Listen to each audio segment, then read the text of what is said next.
Hello students, welcome to ATM classes. तो आप लोगों को जैसा कि पता होगा, अभी हम लोग क्लास 10th का ये साइंस का पढ़ रहे हैं chapter 1 chemical reaction and equation, जिसमें से कि आप लोगों को पार्ट 1 और पार्ट 2 का वीडियो मिल चुका होगा। आज हम लोग आगे कंटिन्यू करेंगे पार्ट 3 के लिए। तो चलिए स्टार्ट करते हैं आज का टॉपिक। तो आज का टॉपिक है आपका टाइप्स ऑफ केमिकल रिएक्शन। तो पढ़ते हैं कि केमिकल रिएक्शन कितने तरह के होते हैं। उससे पहले हम लोग देखते हैं यहाँ पे थोड़ा सा इंट्रोडक्शन देखते हैं।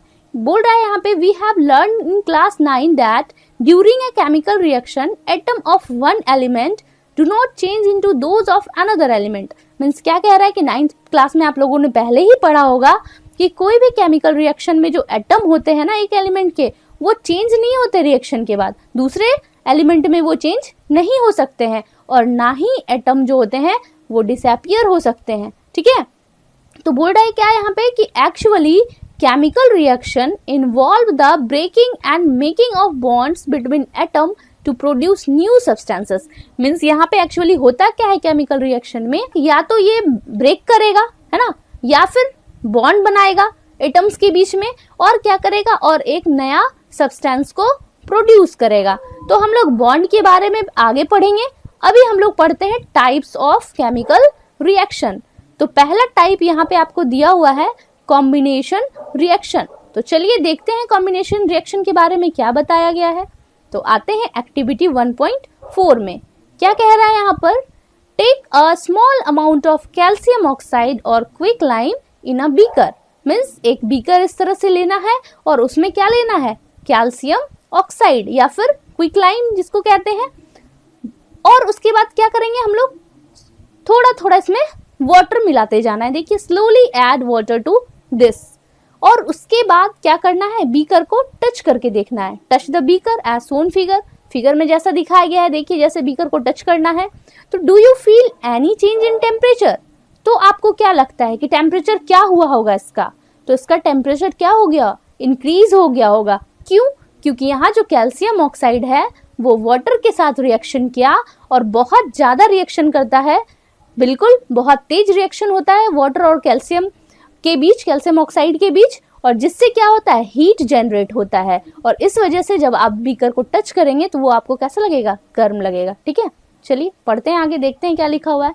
कैल्शियम ऑक्साइड रिएक्ट्स विगोरसली, है ना, vigorously with the water to produce slake lime. जब ये रिएक्शन करता है तो क्या बनाता है, स्लेक लाइम, जिसको कि कैल्शियम हाइड्रोक्साइड कहते हैं, releasing a large amount of heat. देखिए दिया हुआ है ना यहाँ पर कि बहुत ही लार्ज अमाउंट में हीट रिलीज करता है।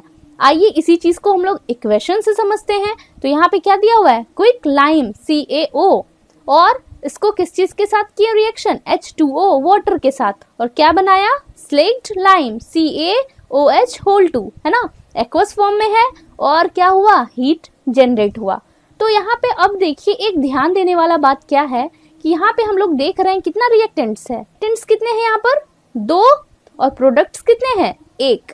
ठीक है, तो जब क्या होता है, 2 रिएक्टेंट्स मिलके एक प्रोडक्ट का फॉर्मेशन करते हैं तो उसी को कहा जाता है कॉम्बिनेशन रिएक्शन, है ना। तो इस रिएक्शन से आप लोगों को यही समझाने का कोशिश किया गया है। पढ़ते हैं, दिया हुआ है कि calcium oxide and water combine to form a single product, कि कैल्शियम ऑक्साइड और वाटर है कंबाइन किया और बनाया एक सिंगल प्रोडक्ट, क्या बनाया, calcium hydroxide. Such a reaction in which a single product is formed from 2 और more reactants is known as combination reaction. तो इसको आप अपने नोट्स में लिख सकते हैं कि कॉम्बिनेशन रिएक्शन किसको कहते हैं, वैसा रिएक्शन जब एक सिंगल प्रोडक्ट बनता है 2 और 2 से ज्यादा रिएक्टेंट्स मिलकर, रिएक्टेंट्स ज्यादा हो सकते हैं, 2 से ज्यादा भी हो सकते हैं, बट जो प्रोडक्ट बनेगा वो ओनली सिंगल प्रोडक्ट बनेगा। ठीक है, और उसी को कहते हैं कॉम्बिनेशन रिएक्शन। आई होप आप लोग को समझ में आ गया होगा, और समझ में नहीं आया तो फिर से समझिए। तो जैसे कि मान लीजिए ये कोई रिएक्टेंट्स है A और रिएक्टेंट्स B, इन दोनों के बीच केमिकल रिएक्शन हुआ और ये बनाया AB। तो देखिए अब यहाँ पे 2 रिएक्टेंट्स है ना, और बनाया क्या, एक सिंगल प्रोडक्ट। तो हो गया, ये हो गया कॉम्बिनेशन रिएक्शन। चलिए आगे बढ़ते हैं। अब यहाँ पे देखिए दिया हुआ क्या, डू यू नो। तो चलिए देखते हैं क्या बता रहा है। A solution of slaked lime produce by the reaction, अभी जो हम लोगों ने रिएक्शन में देखा कि जो स्लेक्ड लाइम प्रोड्यूस हो रहा है is use for white washing, वो दीवार को जो वॉल को जो पेंट किया जाता है ना, व्हाइट वॉशिंग किया जाता है, उसमें यूज होता है। तो उसमें क्या होता है देखिए, वो भी एक रिएक्शन के माध्यम से होता है ना। यहाँ पे दिया हुआ है कि calcium hydroxide reacts slowly with the carbon dioxide. जब व्हाइट वॉशिंग किया जाता है कैल्शियम हाइड्रोक्साइड से, तो वो क्या करता है, एनवायरमेंट में जो कार्बन डाइऑक्साइड होते हैं प्रेजेंट, उससे वो रिएक्शन करता है और एक थिन लेयर बना देता है वॉल पर, किस चीज का, कैल्शियम कार्बोनेट का, ठीक है। और उसके बाद क्या होता है, calcium carbonate is formed after 2 और 3 डेज। तो 2-3 दिन के बाद आप लोगों ने अगर नोटिस किया होगा तो देखेंगे एक शाइनी फिनिशिंग आ जाता है वॉल पे। तो वो किस वजह से आता है, जब कैल्शियम हाइड्रोक्साइड रिएक्ट करता है कार्बन डाइऑक्साइड से, तो वो एक लेयर बना लेता है कैल्शियम कार्बोनेट का, जिसकी वजह से क्या होता है, एक शाइनी फिनिशिंग वॉल पे आ जाता है। और यहाँ पे क्या बता रहा है, एक और इंटरेस्टिंग चीज कि it is interesting to note that chemical formula of marble, देखिए मार्बल का जो केमिकल फॉर्मूला होता है वो भी CaCO3 ही होता है, ठीक है। और अभी हम लोगों ने किसका CaCO3 पढ़ा था, कैल्शियम कार्बोनेट का, मींस दोनों का केमिकल फॉर्मूला सेम होता है। तो चलिए देखते हैं इसको केमिकल फॉर्मूला के माध्यम से भी समझते हैं। तो क्या दिया हुआ है यहाँ पे, कैल्शियम हाइड्रोक्साइड जब पेंट किया वॉल पे, तो ये क्या किया, ये कार्बन डाइऑक्साइड लिया एयर से और ये दोनों मिलके क्या बनाया, कैल्शियम कार्बोनेट और वाटर, है ना, वाटर भी इसके साथ मिलता है। तो चलिए आगे बढ़ते हैं और अब दिया हुआ है let us discuss some more example. तो कॉम्बिनेशन रिएक्शन को समझने के लिए कुछ और एग्जांपल लेते हैं हम लोग। तो सबसे पहले बर्निंग ऑफ कोल, कोल तो जलते हुए देखा होगा आप लोगों ने। उसमें क्या होता है कि कार्बन जो है कोल को जब जलाते हैं तो जलेगा कैसे, जब तक ऑक्सीजन नहीं होगा एटमॉस्फेयर में कैसे जलेगा ना, तो बर्निंग के लिए ऑक्सीजन होना चाहिए। तो कार्बन और ऑक्सीजन दोनों मिलता है और क्या बनाता है, कार्बन डाइऑक्साइड। तो यहाँ पे अगेन आप लोग देख सकते हैं 2 रिएक्टेंट्स है और ओनली 1 प्रोडक्ट्स है। ये भी क्या हो गया, कॉम्बिनेशन रिएक्शन हो गया। ओके चलिए नेक्स्ट देखते हैं क्या है, फॉर्मेशन ऑफ वाटर। वाटर बनाते हैं H2 और O2 से, है ना, हाइड्रोजन और ऑक्सीजन से वाटर कैसे बनता है, इस रिएक्शन को भी देखते हैं हम लोग। तो क्या दिया हुआ है यहाँ पर, 2H2 plus O2 means hydrogen और ऑक्सीजन दोनों का रिएक्शन हुआ और क्या बनाया, 2H2O वाटर बनाया। अब यहाँ भी हम लोग फिर से सेम ही चीज देख रहे हैं कि 2 रिएक्टेंट्स है और ओनली 1 प्रोडक्ट्स है। तो इसका मतलब क्या हुआ, तो आप लोग अब समझ चुके होंगे क्या, कि when 2 or more substances, जब 2 या 2 से ज्यादा भी सब्सटेंस हो सकते हैं ना, combine to form a single product, the reaction are called combination reaction। जब 2 या 2 से ज्यादा सब्सटेंस मिलते हैं, कंबाइन करते हैं और सिर्फ एक सिंगल प्रोडक्ट बनाते हैं, तो उसे कहते हैं कॉम्बिनेशन रिएक्शन। ओके चलिए अब आगे बढ़ते हैं।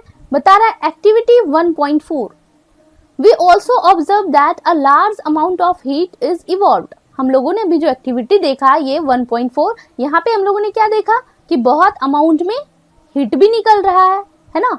तो यहाँ पे बोल रहा है कि हम लोगों ने देखा क्या कि बहुत सारा हीट इवॉल्व हो रहा था। This make the reaction mixture warm, जिसकी वजह से रिएक्शन का मिक्सचर जो था वो गर्म हो चुका था।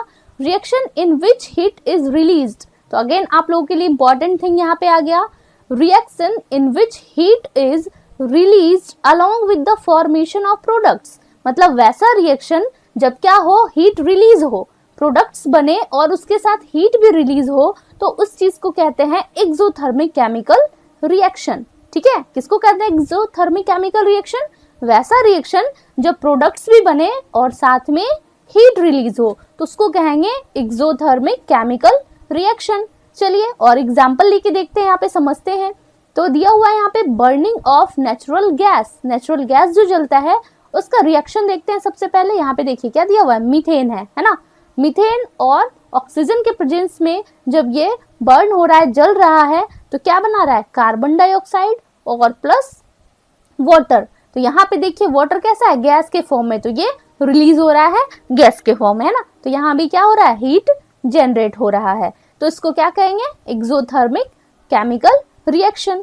फिर देखिए आगे क्या कह रहा है, do you know that respiration is an exothermic process. क्या बोल रहा है यहाँ पे कि रिस्पिरेशन जो है वो भी एक्सोथर्मिक प्रोसेस है। कैसे है तो चलिए देखते हैं, यहाँ पे दिया हुआ होगा कैसे है। तो यहाँ पे देखिए क्या दिया हुआ है कि हम लोगों को अलाइव होने के लिए क्या चाहिए, बहुत सारा एनर्जी चाहिए, और एनर्जी कहाँ से मिलेगा तो फूड से मिलेगा। तो जब हमारे फूड का डाइजेशन होता है ना, during digestion food is broken down, food को तोड़ा जाता है कैसा, सिंपलर सब्सटेंस में। जैसे एग्जांपल के लिए फूड में क्या क्या ले सकते हैं, राइस, पोटैटो, ब्रेड, यही सब फूड में लिया जाता है, जिसमें क्या होते हैं, कार्बोहाइड्रेट्स होते हैं। तो जब ये कार्बोहाइड्रेट्स को ब्रोक डाउन किया जाता है ना, ब्रोक डाउन किया जाता है तो ये क्या बनाता है, ग्लूकोज बनाता है। अब जब ये ग्लूकोज बनता है तो ये ऑक्सीजन के साथ क्या करता है, कॉम्बिनेशन, कंबाइन किया ऑक्सीजन के साथ, है ना, और क्या करता है तो हमारे बॉडी को एनर्जी देता है। तो जब ग्लूकोज और ऑक्सीजन मिलते हैं, कंबाइन करते हैं, तो हमारे बॉडी को क्या मिलता है, एनर्जी मिलता है। और this special name of this reaction is respiration, और इसी रिएक्शन को क्या कहते हैं, रिस्पिरेशन। ठीक है, नहीं समझ में आया तो अभी हम लोग आगे रिएक्शन से समझते हैं। ठीक है, चलिए देखते हैं क्या रिएक्शन में कह रहा है। देखिए ये ग्लूकोज लिया हम लोगों ने, ये हमारे अंदर गया ग्लूकोज, और कार्बन, ये जो ऑक्सीजन हम लोग इनहेल करते हैं ये ऑक्सीजन है। तो ग्लूकोज और ऑक्सीजन दोनों मिला और क्या बनाया, CO2 कार्बन डाइऑक्साइड, जो हम लोग एक्सहेल करेंगे, और वाटर और प्लस एनर्जी मिला, है ना, एनर्जी हमारे बॉडी को मिला। तो यहाँ पे हम लोगों ने क्या देखा कि ग्लूकोज और ऑक्सीजन दोनों रिएक्शन किया और क्या बनाया, कार्बन डाइऑक्साइड, वाटर और एनर्जी रिलीज हुआ। तो ये भी एक तरह का क्या हो गया, एक्सोथर्मिक। तो अभी ऊपर बताया गया था ना कि रिस्पिरेशन क्या है, एक्सोथर्मिक रिएक्शन है। चलिए नेक्स्ट देखते हैं क्या दिया हुआ है। The decomposition of vegetable matters into compost. अब यहाँ पे कंपोस्ट क्या है, कंपोस्ट बनाते हैं ना हम लोग, जो जितना भी वेजिटेबल्स का पील्स वगैरह निकलता है उसको मिट्टी में दबा के और उसका कंपोस्ट जो बनाया जाता है। तो यहाँ पे वही कह रहा है, जो कंपोस्ट होता है वो भी एक एक्सोथर्मिक रिएक्शन होता है। ठीक है, चलिए आगे बढ़ते हैं।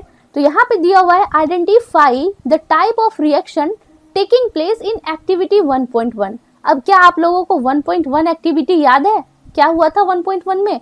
तो आप लोगों को आई होप याद होगा कि हम लोगों ने मैग्नीशियम का रिबन लिया था और उसको ऑक्सीजन के प्रेजेंस में जलाया था ना, बर्न किया था, मतलब हीट देके बर्न किया था।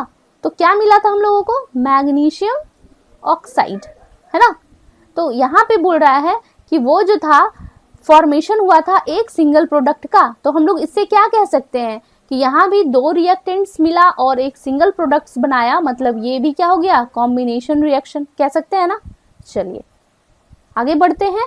अब हमारा दूसरा टाइप आ गया, डीकम्पोजिशन रिएक्शन। ये क्या है तो चलिए देखते हैं, आगे पढ़ते हैं और समझते हैं क्या है। तो पहले एक्टिविटी देखते हैं। यहाँ पे बोला जा रहा है, take about 2 gram ferrous sulphate crystal in a dry boiling tube. एक इस तरह का ट्यूब लेना है और यहाँ पे क्या डालना है, फेरस सल्फेट का क्रिस्टल को डालना है। ठीक है, note the colour of the ferrous sulphate crystal, और पहले देख लेना है कि ये फेरस सल्फेट का क्रिस्टल कैसा है ना। पहले कलर जो था डालने के समय वो देख लेंगे, और उसके बाद क्या करना है, उसको हीट करना है, इस ट्यूब को हीट करना है, एक बर्नर से लेके उसको हीट करेंगे, और हीट करने के बाद फिर से हम लोग को ऑब्जर्व करना है क्या, उस क्रिस्टल का क्या कलर हुआ, है ना। मीन्स अगर उस दोनों में रिएक्शन हुआ होगा तो उस क्रिस्टल का कलर चेंज हो गया होगा। तो चलिए देखते हैं कि क्या हुआ होगा।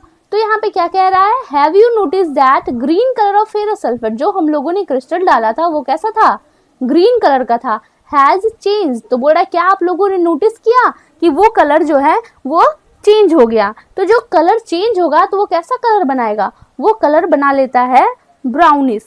ठीक है, ब्राउनिश ब्लैक कलर का वो रिएक्शन के बाद हो जाता है। ठीक है, और इसका जो स्मेल आएगा ना वो भी बहुत ही पंजेंट। ठीक है, स्मेल जो आता है बहुत ही पंजेंट, पंजेंट मीन्स क्या हो गया, तीखा और एकदम रोटन, सड़ा हुआ, है ना, इस तरह का स्मेल आता है इससे। तो देखते हैं अब रिएक्शन को समझते हैं। तो यहाँ पे रिएक्शन में क्या लिए थे हम लोगों ने, क्या लिया था, फेरस सल्फेट 2FeSO4, और इसको हीट किया था तो क्या मिला, ferrous oxide, sulphur dioxide and sulphur trioxide. ठीक है, अब एक चीज आप लोग यहाँ पे देखेंगे ध्यान से कि यहाँ पर एक रिएक्टेंट्स था, ठीक है, और जब ये रिएक्टेंट्स को हम लोगों ने हीट दिया तो ये देखिए यहाँ पे 3 प्रोडक्ट बना, है ना, देख रहे हैं ना आप लोग, ये 3 प्रोडक्ट बना। तो इसी चीज को कहते हैं क्या आप लोगों का ये डिकम्पोजिशन रिएक्शन। क्या होता है डिकम्पोजिशन रिएक्शन में कि जब एक रिएक्टेंट्स हो और वो ब्रेक होके 2 या 2 से ज्यादा, है ना, प्रोडक्ट्स बनाए तो उसको कहते हैं क्या, डिकम्पोजिशन रिएक्शन। ओके, चलिए आगे देखते हैं क्या दिया हुआ है। In this reaction you can observe that, same बात यहाँ पे सेम चीज दिया हुआ है कि सिंगल रिएक्टेंट्स था और वो ब्रेक डाउन होके सिंपलर प्रोडक्ट्स दिया, तो इस चीज को कहते हैं डिकम्पोजिशन रिएक्शन। ओके, तो फेरस का क्रिस्टल जो था, है ना, सेम वही चीज दिया है कि फेरस क्रिस्टल था, उसको हीट किए तो फेरिक ऑक्साइड बना लिया, फिर सल्फर डाइऑक्साइड बनाया एंड सल्फर ट्राइऑक्साइड बनाया। तो पहले जो था ये जो फेरस सल्फेट था पहले कैसा था, पहले एकदम सॉलिड था, ठीक है। और उसके बाद देखिए हीट करने के बाद भी ये क्या है, फेरिक ऑक्साइड जो है ये सॉलिड ही है, और जबकि ये जो SO2 और SO3 था ये दोनों क्या मिला, गैस मिला। तो आगे कह रहा है कि decomposition of calcium carbonate, next example लेके हम लोग देखते हैं कि decomposition of calcium carbonate to calcium oxide and carbon dioxide on heating is an important decomposition reaction.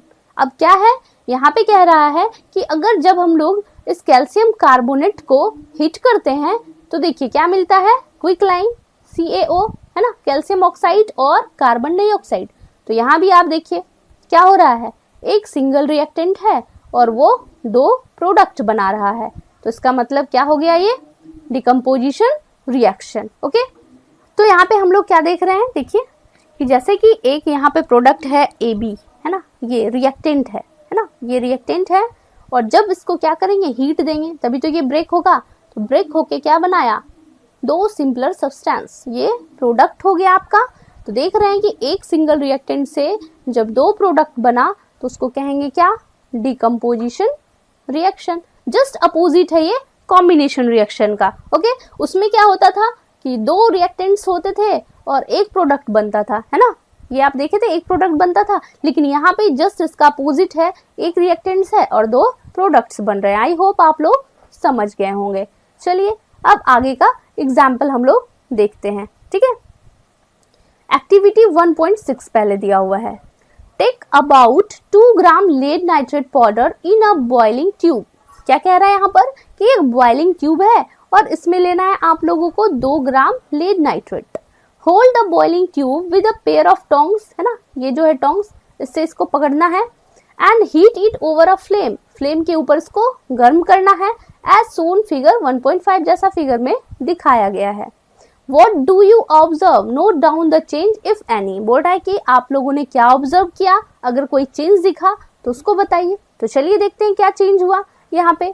तो you will observe the emission of brown fumes. आप लोग क्या देखेंगे, देखिए यहाँ से ब्राउन कलर का क्या हो रहा है, धुआं निकल रहा है ना। These fumes are of nitrogen dioxide, और ये जो धुआं निकल रहा था, ये जो फ्यूम्स निकल रहा था वो किस चीज का है, nitrogen dioxide. The reaction that take place, और यहाँ पे क्या रिएक्शन हुआ उसको हम लोग देखते हैं आगे। तो देखिए क्या रिएक्शन हुआ, यहाँ पे ये है लेड नाइट्रेट, जिसको कि हम लोगों ने हीट किया। जब हीट किया तो क्या मिला, लेड ऑक्साइड और नाइट्रोजन डाइऑक्साइड और प्लस ऑक्सीजन, ठीक है। तो यहाँ पे हम लोग देखते हैं क्या कि जब लेड नाइट्रेट को हीट किए तो यहाँ पर 3 प्रोडक्ट मिला। तो इसका मतलब क्या हुआ, फिर से वही चीज है कि सिंगल रिएक्टेंट्स और उससे बना है ये 3 products, decomposition reaction again. Okay, चलिए फिर आगे है एक्टिविटी, देखते हैं एक्टिविटी में क्या है। लेट अस परफॉर्म सम मोर डिकम्पोजिशन रिएक्शन। बोल रहा है डिकम्पोजिशन रिएक्शन के बारे में थोड़ा 1-2 और एक्टिविटी करते हैं जिससे और अच्छे से क्लियर हो जाए। ओके, तो चलिए देखते हैं एक्टिविटी क्या है। 1.7 एक्टिविटी, टेक अ प्लास्टिक मग। एक इस तरह से प्लास्टिक मग लेना है, drill 2 holes at its base and fit rubber stopper in these holes. यहाँ पर 2 होल करना है और यहाँ पे रबर स्टॉपर लगाना है, ठीक है। नेक्स्ट क्या बोल रहा है यहाँ पर कि कार्बन का ये 2 रॉड इलेक्ट्रोड लगाना है, ठीक है, and connect this electrode to a 6 volt battery, और इसको 6 वोल्ट बैटरी से कनेक्ट करना है। Okay, fill the mug with water such that the electrodes are immersed. अब क्या कह रहा है यहाँ पर कि ये जो इलेक्ट्रोड है ना वो डूब जाना चाहिए, इस तरह से यहाँ पे वाटर को फिल करना है। Okay, and a few drops of dilute sulphuric acid to water, और उसके बाद यहाँ पर ये जो वाटर था उसमें सल्फ्यूरिक एसिड को मिलाना है, मिक्स करना है। नेक्स्ट क्या कह रहा है, take 2 test tube fill with water and invert them over the 2 carbon electrodes, और ये जो 2 कार्बन इलेक्ट्रोड्स लगाया था उसके ऊपर ये दोनों लगा देना है, ठीक है, ऊपर से, वाटर के ऊपर से। आगे क्या कह रहा है, switch on the current and leave the apparatus undisturbed for some time। तो फिर आगे क्या कह रहा है, you will observe that formation of bubbles at both the electrodes. क्या देखेंगे, जैसे स्विच ऑन करेंगे यहाँ पे देखिए ये बबल का फॉर्मेशन हो रहा है ना, दोनों इलेक्ट्रोड्स में बबल का फॉर्मेशन हो रहा है। Both the electrodes, these bubbles displace water in the test tube, और ये bubbles क्या कर रहे हैं, water को displace कर रहे हैं टेस्ट ट्यूब में। तो आगे क्या कह रहा है, is the volume of gas collected the same in both the test tube। तो अब यहाँ से क्वेश्चन स्टार्ट हुआ, क्या कह रहा है कि is the volume of gas collected the same in both test tube, क्या दोनों टेस्ट ट्यूब में जो गैस कलेक्ट हुआ क्या दोनों का वॉल्यूम सेम है, ठीक है। और once the test tube are filled with the respective gases, remove them carefully, और कह रहा है जब ये पूरा गैस से फिल हो जाए तो धीरे धीरे उसको आराम से वहां से निकालना है टेस्ट ट्यूब को। Test this gas one by one, bringing a burning candle close to the mouth of the test tube, और कह रहा है उसके बाद जो वो गैस है ना उस टेस्ट ट्यूब के पास आप कैसे चेक करेंगे कि कौन सा गैस है, ठीक है। तो यहाँ पे देखिए वाटर है ना, तो एक हाइड्रोजन होगा और एक आपका ऑक्सीजन गैस होगा। ये जिसमें ज्यादा बुलबुला निकला है ना वो क्या होगा, हाइड्रोजन गैस होगा, क्योंकि वाटर में पता है ना H2O, 2 मॉलिक्यूल हाइड्रोजन का एक ऑक्सीजन का, तो वैसे हाइड्रोजन गैस ज्यादा होगा और ऑक्सीजन वाला कम होगा, ठीक है। तो बोल रहा है क्या, उसको चेक करने की कैसे पता चलेगा कि कौन सा हाइड्रोजन कौन सा ऑक्सीजन है। तो यहाँ पे बता रहा है कि अगर बर्निंग कैंडल को आप ले जाएंगे उसके क्लोज तो पता चलेगा। कैसे पता चलेगा, तो जैसे बर्निंग कैंडल को आप इसके क्लोज ले जाएंगे तो अगर हाइड्रोजन होगा तो वो और तेजी से जलने लगेगा। क्यों, क्योंकि हाइड्रोजन क्या होता है, इन्फ्लेमेबल होता है, तो वो और तेजी से जला देगा उस अगरबत्ती को, है ना, वो जो कैंडल होगा उसको और अच्छे से जला देगा। लेकिन यहाँ पे ऑक्सीजन के पास जाइएगा तो वो क्या होगा, धीरे धीरे करके वो जलेगा, क्योंकि ऑक्सीजन के प्रेजेंस में तो कोई भी चीज क्या होता है, बर्न होता है। तो इससे चेक हो जाएगा कि कौन सा हाइड्रोजन है और कौन सा ऑक्सीजन है। अब यहाँ पे एक क्वेश्चन बोल रहा है लेने के लिए कि this step must be performed carefully by teacher, means teacher के प्रेजेंस में ही आपको ये करना है।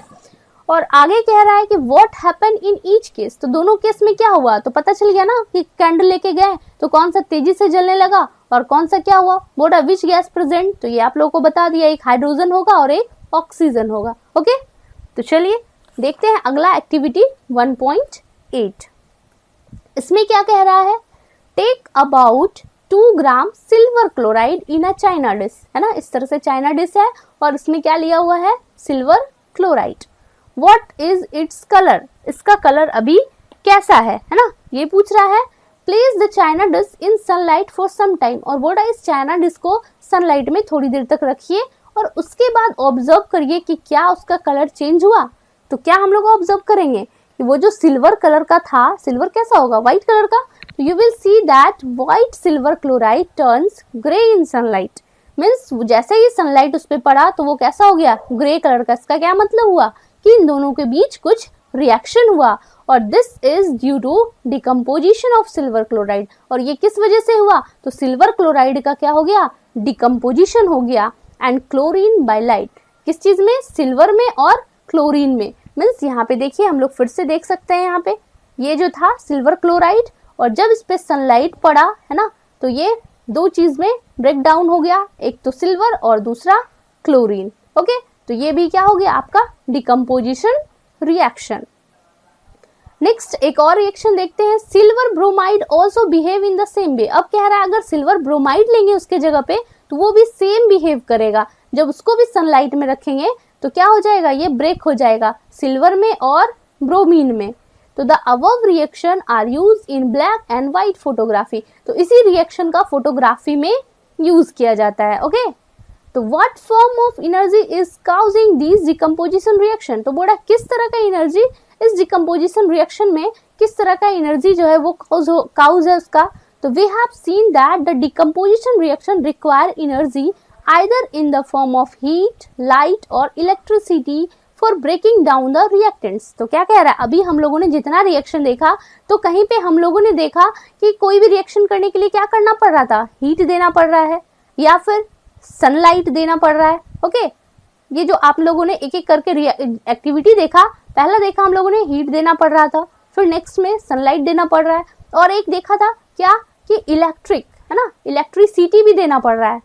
तो इस तरह से जब ये रिएक्शन होता है ना तो उसको कहते हैं एंडोथर्मिक रिएक्शन। ठीक है, फिर से एक बार समझ लीजिए एंडोथर्मिक रिएक्शन क्या है कि व्हेन, ओके, यहाँ पे दिया हुआ है कि when energy in the form of heat, light, electricity for breaking down the reactants in which energy is absorbed, means जब तक एनर्जी नहीं देंगे वैसा रिएक्शन जिसमें कि जब तक एनर्जी नहीं दिया जाएगा वो रिएक्शन आगे नहीं बढ़ेगा। ओके, तो उसको ही कहते हैं एंडोथर्मिक। मीन्स एंडो मतलब क्या होता है कि खुद से हम लोग को उसमें एनर्जी देना होगा, चाहे वो हीट के फॉर्म में हो, चाहे वो सनलाइट के फॉर्म में हो या फिर इलेक्ट्रिसिटी के फॉर्म में हो, तो उसी को कहेंगे एंडोथर्मिक रिएक्शन। आई होप आप लोगों को अच्छे से समझ में आया होगा एंडोथर्मिक रिएक्शन क्या है। इसी तरह एक एक्सोथर्मिक रिएक्शन था, आप इस वीडियो को एक दो बार देखेंगे बार बार, है ना, तो फिर आप लोगों को ज्यादा अच्छे से समझ में आएगा। तो आज यहीं तक रहने देते हैं इस वीडियो में, मिलते हैं अगले वीडियो में। तब तक आप थोड़ा रिवाइज कर लीजिए, तीनों वीडियो को आप अच्छे से देखिए और आगे का भी थोड़ा पढ़ के रखिए और बने रहिए हमारे चैनल के साथ। वीडियो अच्छा लग रहा है तो लाइक करिए, शेयर करिए, और चैनल को सब्सक्राइब नहीं किया है तो अभी तक आप लोगों ने तो चैनल को सब्सक्राइब करिए। धन्यवाद।